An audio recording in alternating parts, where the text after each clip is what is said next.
seen my tribute band, AC/DC, then you've seen him. This is a guy who plays Angus.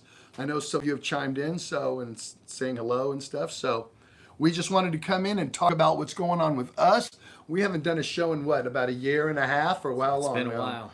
It's been a long time because Over everything's been closed down. So I guess virtual is the way to go. And for all the people that live outside of Northern California, because I don't think we played anywhere else. No. You're going to get a chance to see it now, because we're actually going to do a live streaming show on April 3rd. We don't know what platform we're using yet, so just stay tuned, and believe me, I will pass all that information off on to you. I will be going live over the next couple of weeks as well. Yeah. What's up, Dominic? Hello. Trying to figure out We're all trying the to figure logistics. out that we have everything going on, so it's going to happen. So Saturday, April 3rd, put it in your calendars, and I have not forgotten about you people over in Europe. I wanted to go live for you, so I'm actually going to wake everybody up early that morning in California. We are going to go on about noon, right? Hi, Crystal. Crystal's always in. Hi, love. Look at that. She loves it. Yeah, Crystal's one of our she's always one of our supporters. There's no accounting for taste for this lady. That's okay. I got you here. There you go. So there you go. That's what I told him before we went. I'm not really a big draw, but I got Crystal. Crystal's on my. She's on my tab. So I wanted to do this, which is great. So all the people in Europe, all my fans of Exodus, and all the other bands that I've done, Tenet, Hatred, Double Death Patrol, you'll finally get to see my tribute band, and I'm really proud of this, because Dave and I have been doing this for 11 years. Was it 2009? I think maybe I think even. so. Yeah, when we got. So almost 12 years now. We have to strike out 2020 though, because we didn't. Yeah. We took. Well, a year nobody off. did. Everybody took. We got a year off. We haven't. Good we God, we haven't been able to play. I loved that year off, man. So, My back appreciated the year off. Yeah, but what about your belly? It's a good thing it's only from the neck up on the screen. That's what. Well, we did that purposely. Not for you though. Not for you. You know me. I've been lately. Everybody else gained weight. I lost weight. Anyway, we won't get into that. But what we want to talk about here is, this is a whole show about AC/DC. We're going to talk about the songs we're going to play. Like I said, we're going to go noon California time, which is 3 o'clock in New York. I think 9 o'clock in Europe, 8 o'clock in England. You know I'm talking about Liverpool. And I just want everybody to be able to see this live. It will be available to stream, for a couple of days. Not live. I'm going to keep it up, but I think we are really good to see live. I'm going to try to do what I haven't seen other people doing too much streaming is. I'm going to try to interact with you guys.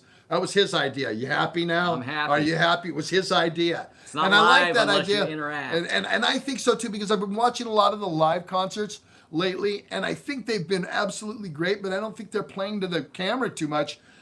There's no crowd there. You might as well acknowledge them, right? Like they're, and stop in between songs and say, hey, I want to thank everybody for taking the pay-per-view, and maybe even get a couple of, comments from people, and obviously do some, hey, shout outs to some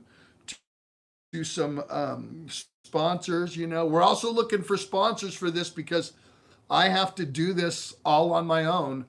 There's no promoter here. There's nobody that's paying for the room, paying for the sound guy, paying for the lights, paying for the video people, paying for the cameraman. And when it comes to paying, this is where I go. Yes, you notice that, how that works? But it's my gig, and I want to do this, so we're gonna get, like I said, there's gonna be a ticket price. It won't be that much, and I'm gonna figure out the platform, and we're gonna go from there. So I definitely want to let you guys know that now, and the stuff that we're going to play, and we're going to get into that now. I also want to talk about Zetro's Toxic Vault. You guys usually go to Greyhaven Media to get our merchandise. We have changed now. We're now on seasonofmist.com. What's great about Season of Mist is they can print whatever you want, like just one shirt. They don't have to print 10 of them. And they can put it on a small, they can put it on a large, they can put it on a hoodie, they can put it on a tank top, they can put it on a t-shirt. So Medium? They do mediums. They have a bunch of other great artists on there. And like I said, the best part of it is that I don't have to go and get a bunch of stacks of them and send them out myself. They're very good. They've already made some different variations of the show shirt, and so if you guys want to check them out and check out other bands that they have, go to Season of Mist. We're working with them. I want to thank Dieter for being so great and being cool, and then the whole process has been great. So that's where I want you guys to go then. And of course, we always promote here Death Wish Coffee. They were our first sponsor that Zetro's Toxic Vault have. I think they are the heavy metal coffee of all the heavy metal coffees there are. I mean, Zach Wilde has his own. Hey, Nick. Fucking. Hi, Jackson. Oh, hi. Papa's here. My grandson is watching. Yep. Back to Death Wish Coffee. Sorry. You had to do that. They have their own brand. Zach Wilde has his own brand, Valhalla brand. It's very, very strong for you guys that need a kick in the ass. For you metalheads that are a little older to get in that pit that or get to work, go with Death Wish Coffee. And of course, I have to, our newest sponsor that will burn your fucking tongue off is Hella Hot Sauce. I don't have any to give you because we gave it all away. Actually, I'm going to have Walter on the show next week. We're going to be talking about some other things, quite possibly Temple of the Damned Live, so I can take your comments as we're doing that. And I'm going to give away some Death Wish Coffee stuff, maybe even some Exodus stuff. So we're going to be going live as well next week. Like I said, I have Walter back in here. I might even have more information, hopefully, on the April 3rd AC/DC show. And again, you don't want to miss this because it'll be the first time that we have really got to play for this audience. Is because it's always when I come off tour, Will comes off tour, it's like, hey, we're going to be home for a couple months, book a couple of gigs, and we'll just play in some little shitty bar because we don't care. We just want to play the fucking songs. And we love those shitty bars. And it's all right with us. You know what I mean? As long as we get to play the songs, right? Correct. So, it's good. And it's going to be weird because we're a high energy band. And so we feed off of the crowd, the energy from the crowd. And this live stream, obviously we're not going to have that energy. That's the symbiotic energy that's coming from the crowd. So we're hoping we'll get enough people on the live stream to communicate. Well, we'll will be able to interact. We'll be able to generate that energy, and you'll be able to feel it on the live stream. And if not, you could just get Death Wish coffee. I don't drink coffee, but I've had a taste of a Death Wish, and you can have Death Wish coffee. Pretty freaking tasty. So, a lot of you people also in the last week have watched the Rob Dukes. In fact, I mean, bravo. I've never had 12,000 views of one episode in 1 week. I'm going to talk a lot more about that next week as well. Like I said, I have Dave in here. I want to talk about AC/DC and what we're going to do and songs we're going to play and that sort of thing. But I have seen all of your comments, and they've all been really, really, really positive. And you don't even know. That was only 2.5 hours from a 5.5 hour conversation that I had with Rob. Rob came over that afternoon. I think we started filming at about 1:30 or 2, and we stopped at about 7:30. So the whole thing is about 5.5 hours. That's a lot of talking. This man can talk. Him and Rob had a lot to talk about. The gift of gab right here. So, why do you think I'm on show, Dave? I don't know. Christ's sakes. Can't figure it out. Right, I know. So I'm going to air that whole 5.5 hours in its entirety in the next couple of weeks. I want to go live again next week, maybe the week after. So then you guys you'll see what you've seen in the last 2.5 hours mixed in with the stuff, and it'll be uncut. And there was so much that we talked about and so much of Rob's history. And a really good guy. He's actually become one of my really good friends. We're like text each other every couple of weeks or something. Hey, bro, what's going on? And we're planning on him and I, because he rides motorcycles and I ride motorcycles.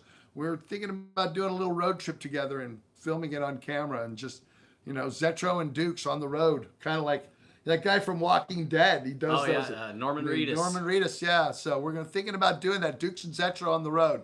So we're talking about, which is good. I mean, me and Rob are talking about, a lot of people say you guys should collaborate on an album. We're also talking about doing a punk album together where we both sing together and sing separately on some songs. So there's things going on. Out of that information, out of that interview that I did, became even more of a great relationship that I have with Rob.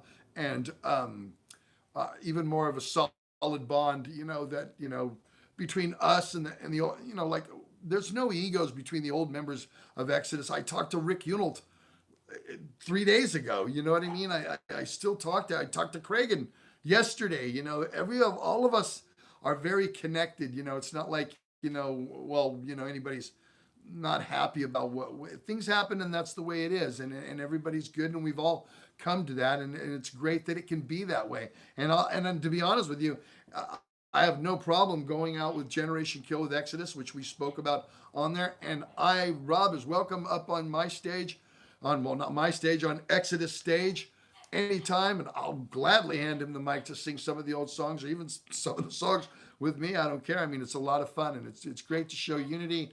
We're all one big family, especially of metalheads here. We are a very tight, knit group of a fraternity with fans and people, because we do interact with you guys.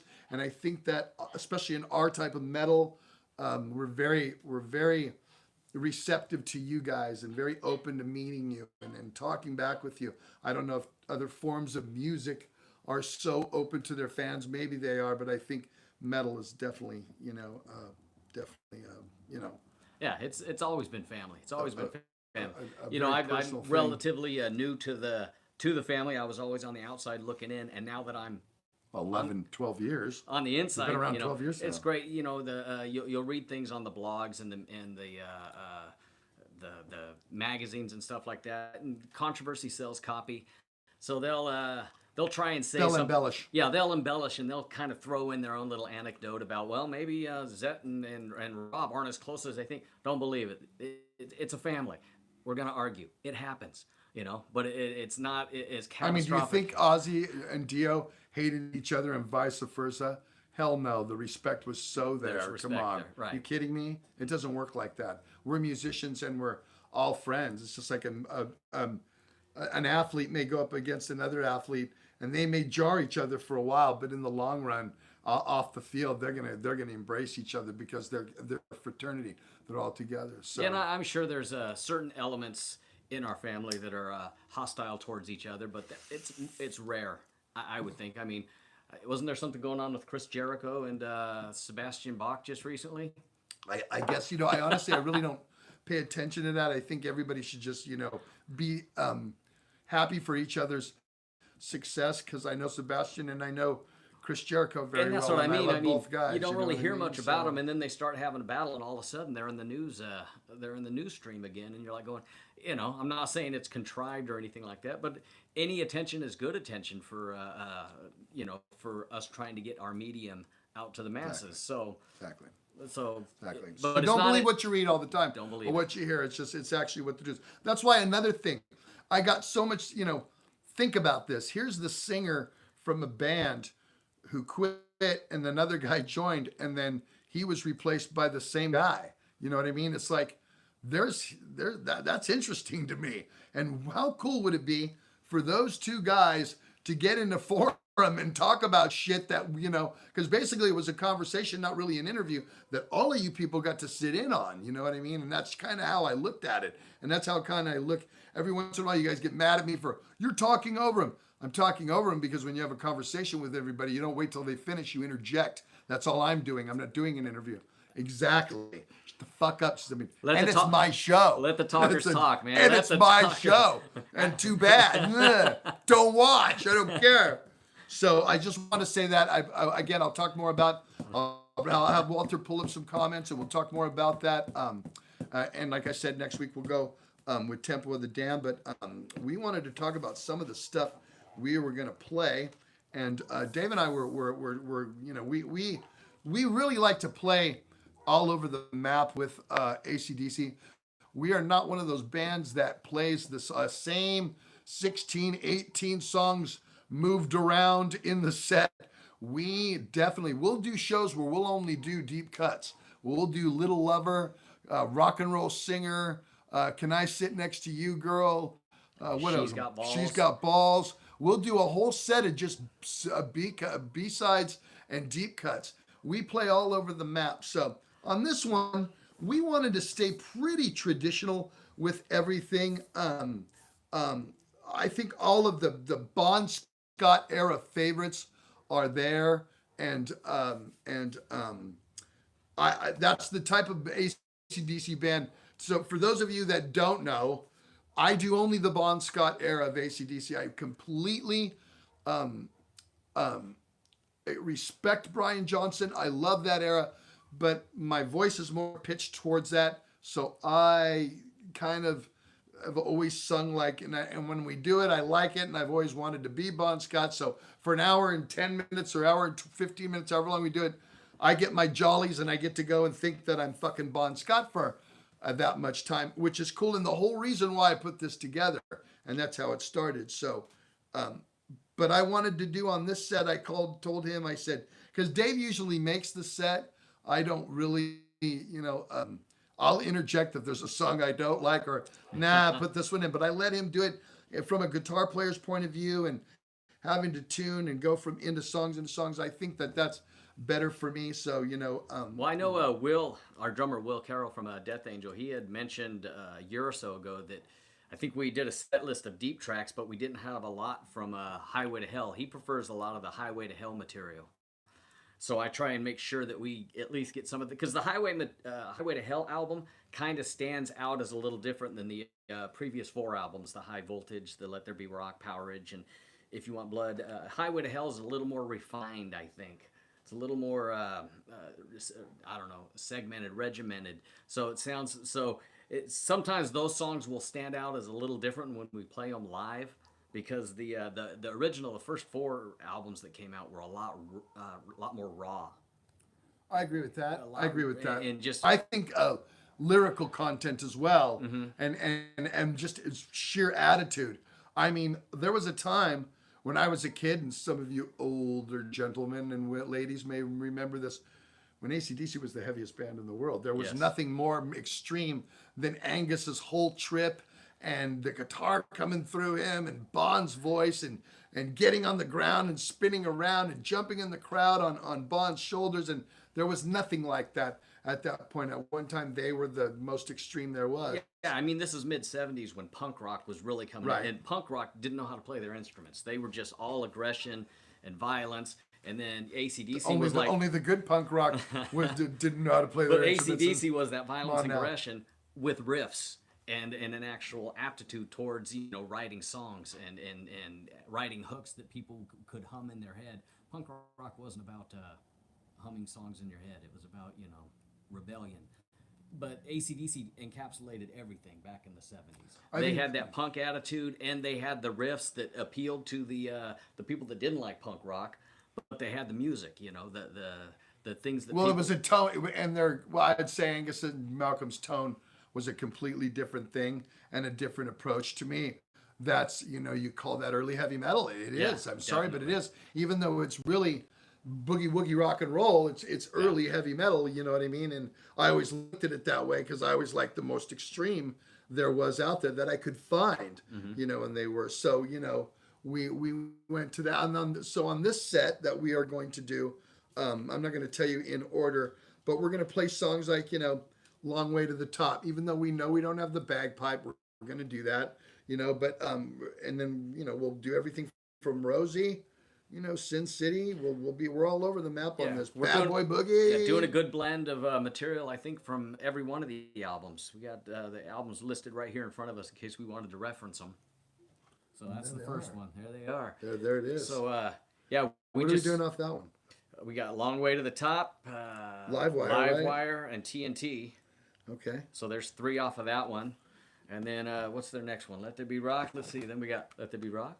Well, we're definitely doing that one. Yeah, Let There Be Rock, Bad Boy Bug, and Problem Child. So we got, and a whole lot of Rosie. So we got 4 off of that one. So yeah, the next one. Power Age. Power Age, which seems to be the consensus all-time favorite early AC/DC Bon Scott. I mean, you talk to anybody, this seems to be their go-to album that everybody likes. And and you look at the song tracks on it, and you're like, well, there's not really a standout track like High Voltage has TNT, and Let There Be Rock has Let There Be Rock. But this one, I'd say the top song that would be most recognizable is Sin City. But this album is just flawless. This flawless. flawless. This Flawless. If there's anybody out there, 1 or 2 people that haven't But heard AC/DC, turn them on to this album, and No, they'll be come fan on. for life. If you haven't heard of AC/DC, kill yourself. Yeah. Okay, then you have no business. What are you Cut that doing? negativity out We of your don't life need you. now. You know what I mean? But what do we have from here? We got Riff Raff, Sin City. And we've done every one of these songs that's on here, though. I saw We somebody always will. I saw somebody mention Rock and Roll Damnation. They would like us to do it. We've done it, but we have to limit I'll ourselves. say this right now. If this goes off good and we can do this to where I can, because again, I have to pay all the crew first, and this is, if this doesn't do well, it's out of me. I'm the one who eats it, but if this does good, There's the pay again. I'm just saying I can't, I can't, if it loses out, I can't do it again. But if it does even breaks even, I'll go and we'll do a live thing, and we'll pick songs you guys can tell us, and we'll do those. We'll say, hey, this person wants to do us to do that. We're going to do that because you want to see it. We have no problem with that, and we'll change it up. We hope we can play and be able to play more shows live streaming. I've never done this before, so it's an avenue I haven't been at, and I don't know how it's going to work. You know what I mean? So I've got to try it out and see if it works for us, and if it does, I'm definitely going to continue to keep doing it, especially because I haven't really had a chance to take my tribute band anywhere, other than the gigs we played in Northern California.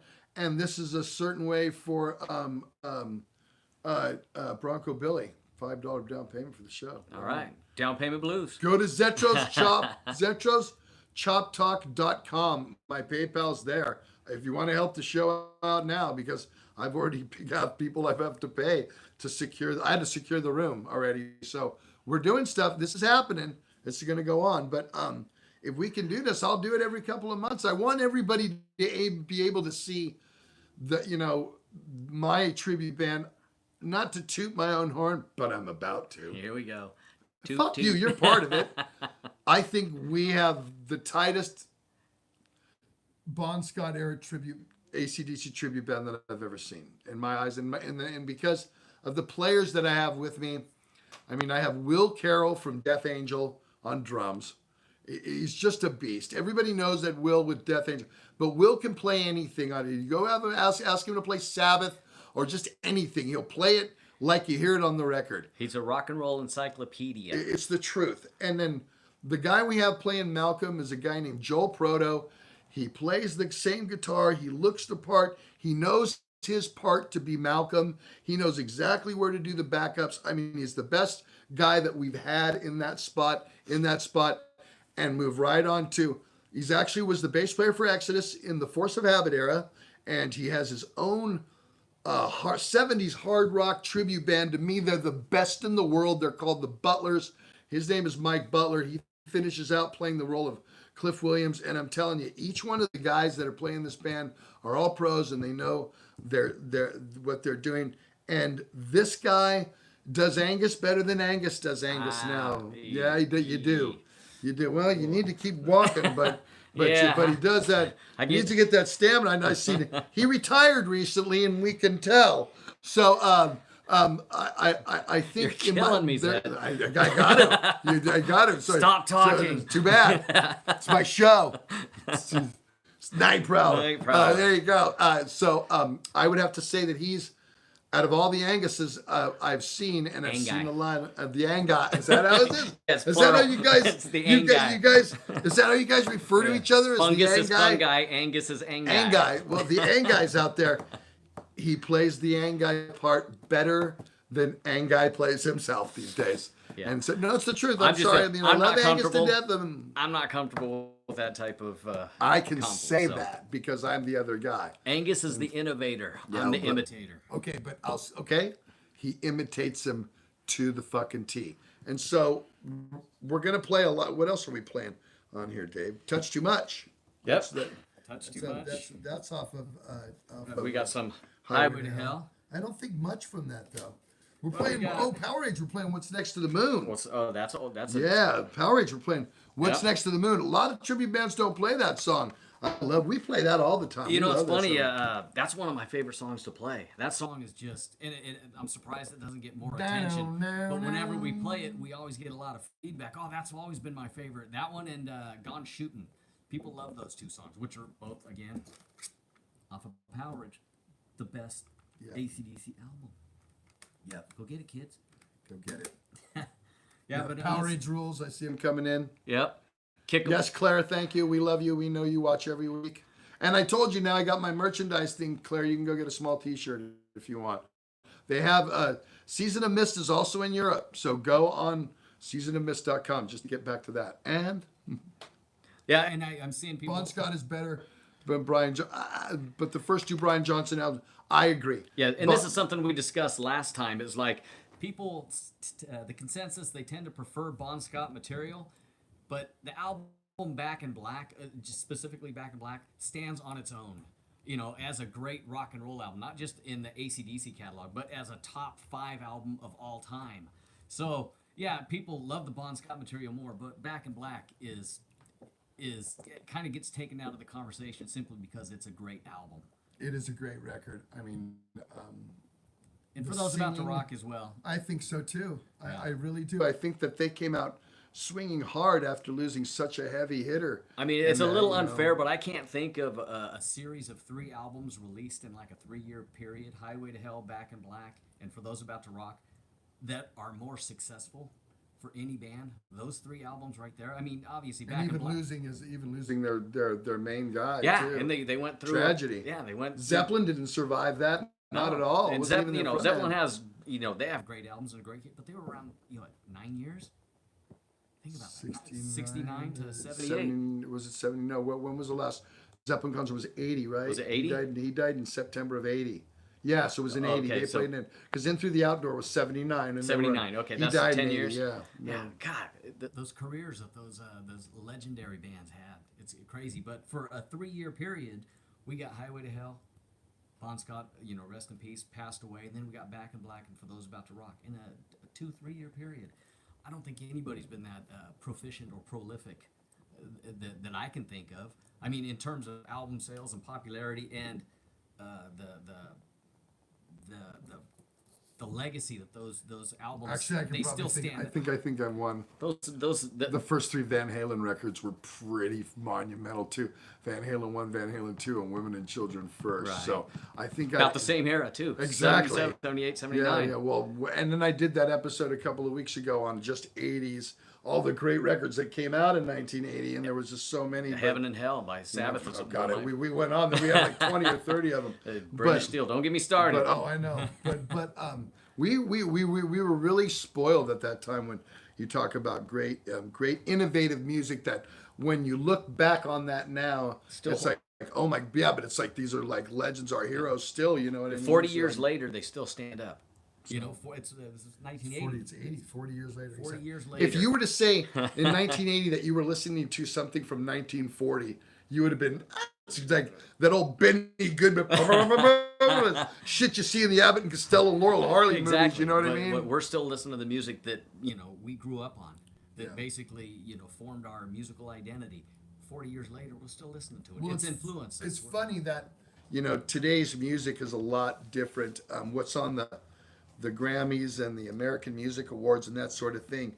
I mean, the greatest guitar player, passed away, and they didn't even acknowledge that. And that week, that of the award, the number 1 album. You know what the number 1 album in the country was that week? What was it? Power Up. AC/DC. Power Up. You can't. They didn't even mention AC/DC on the show. The number 1 record that week they did that was Power Up. It was unbelievable. So again, rock and roll is not what it was back when we were growing up as kids, and was not, like as revered as it is. It's influential, definitely. Very much hip hop. It's not really instrument oriented. There's a lot of DJs and things where, that's being created, not necessarily raw music, but there's always. That's why I say you always got heavy metal. You always got hard rock. Never going to give up on you. And people will say, where's the new bands? Well, there's nobody coming in to replace them. That's why the legacy bands are still, the Exodus and the Metallicas and the Slayers, they're still they're still relevant because you can't get rid of them. You can't kill heavy metal. You can't fucking kill heavy metal. Thanks, Crystal. I see that, my dear. Look at she gave 10. You should get, but what? Yeah. Thanks, Crystal. Yeah, that's how I'm going to do it. That's how I'm going to do it. So hopefully, because I know a couple other people just did donations over that. So, Yeah. but I can't do it that way. He only charged me $100 to be on the show. Only 100.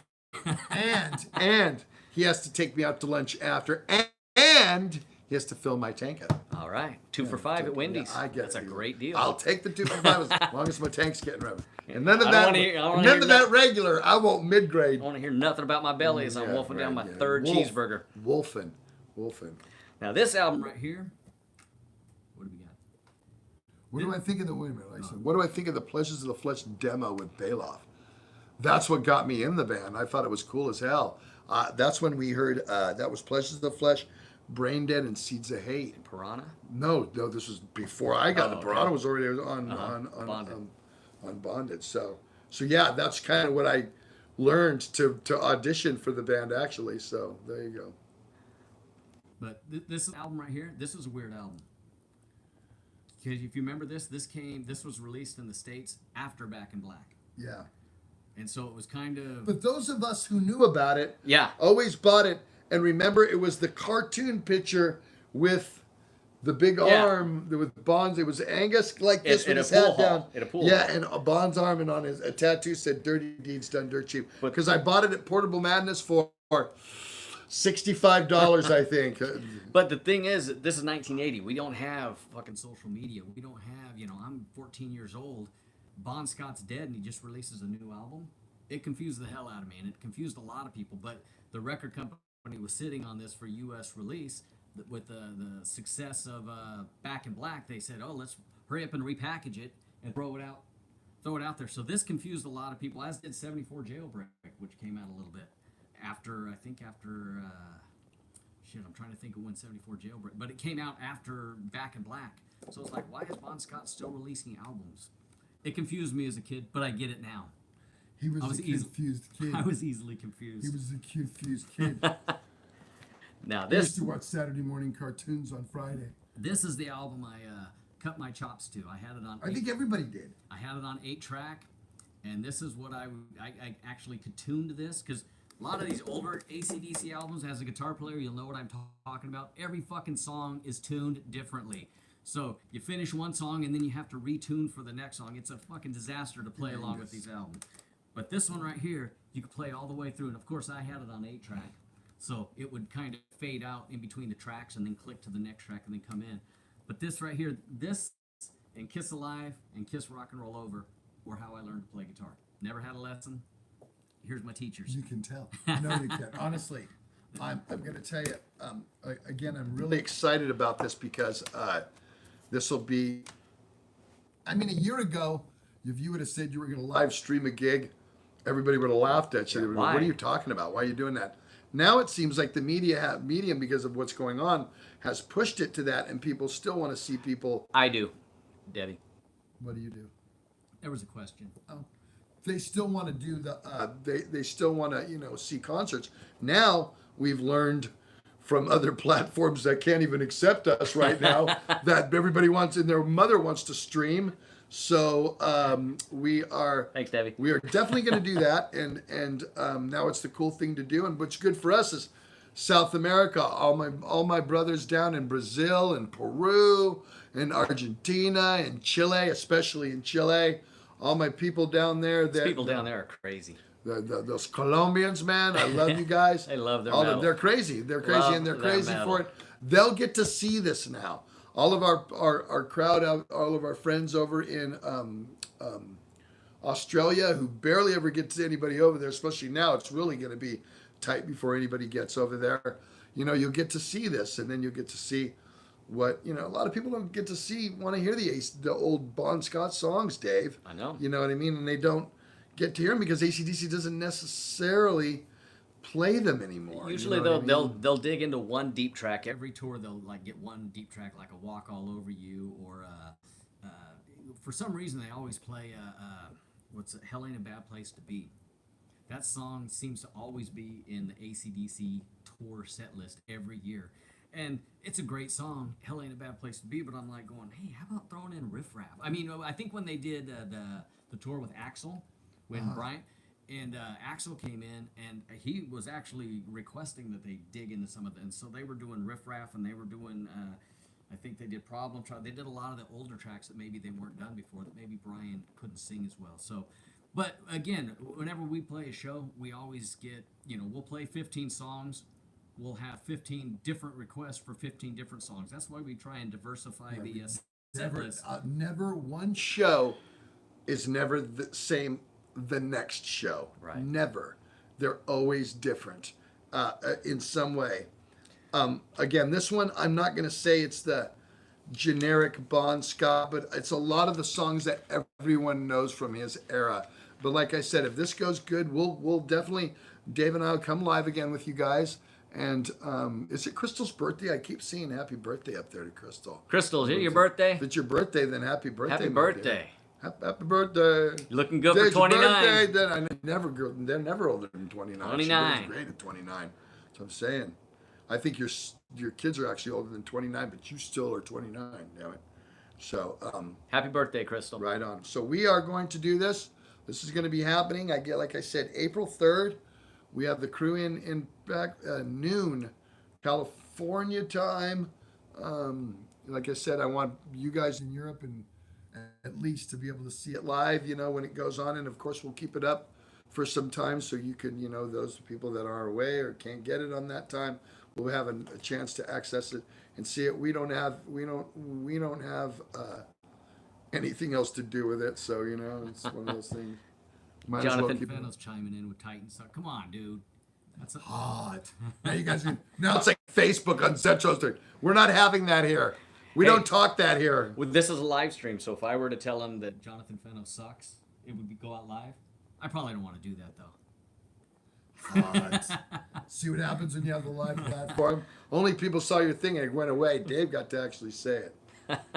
So, like I said, we're going to do this April 3rd. I'll let you know real soon what the platform are that we're going to be using. Again, you guys follow me on Instagram at Zetrodus. I'm always doing the show, every week. If I don't do something in studio, I do it live. So I'll be giving you updates. I'll probably have Dave in again before we do it. Another $100.